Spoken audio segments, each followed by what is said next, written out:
Jean-Emmanuel Robert, bonjour. Bonjour. Alors vous allez interpeller le maire de Strasbourg lundi prochain à propos de la situation du Racing Club de Strasbourg. La Saint-Valentin avec Frédéric Sitterlé, c'est bien terminé là. Oh, je ne sais pas s'il y a eu un jour une Saint-Valentin entre nous. Toujours est-il qu'il y a eu un espoir. Cet espoir a été partagé à la fois par les supporters, par les habitants de Strasbourg et par l'ensemble des Alsaciens. Espoir qui a été mis effectivement en Frédéric Sitterlé à partir de l'été dernier, à partir du moment où le Racing a connu une période difficile, jamais connue au cours de son histoire, après un dépôt de bilan. Et effectivement, aujourd'hui, ces espoirs s'estompent un peu.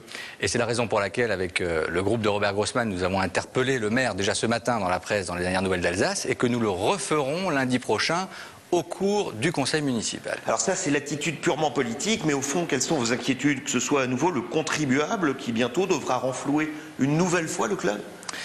Au-delà de l'inquiétude politique, c'est à mon temps une inquiétude citoyenne.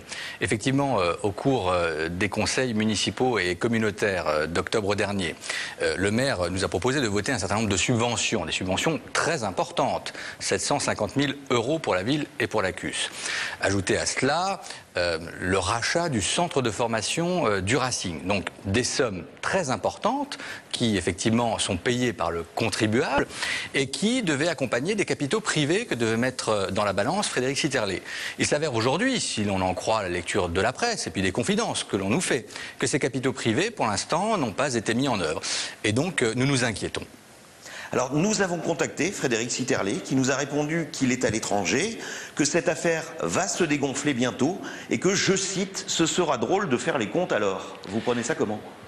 Écoutez, moi je ne prends pas le sujet du Racing comme étant un sujet comique. Avec ce qui s'est passé l'année dernière, un club qui était en Ligue 1, qui est descendu en CF2, je pense CFA2, je pense que c'est extrêmement grave.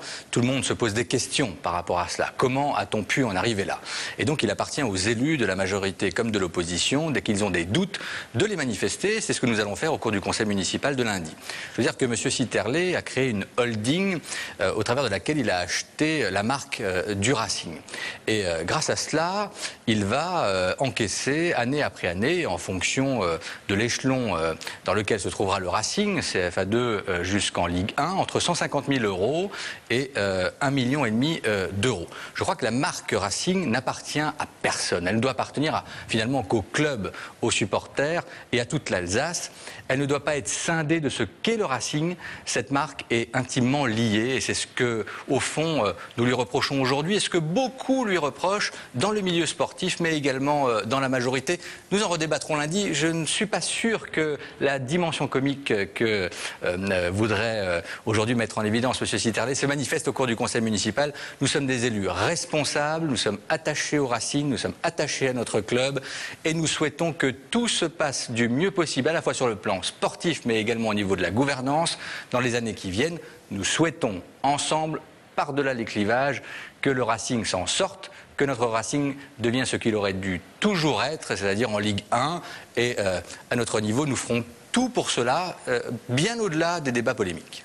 Jean-Emmanuel Robert, merci. C'est moi qui vous remercie.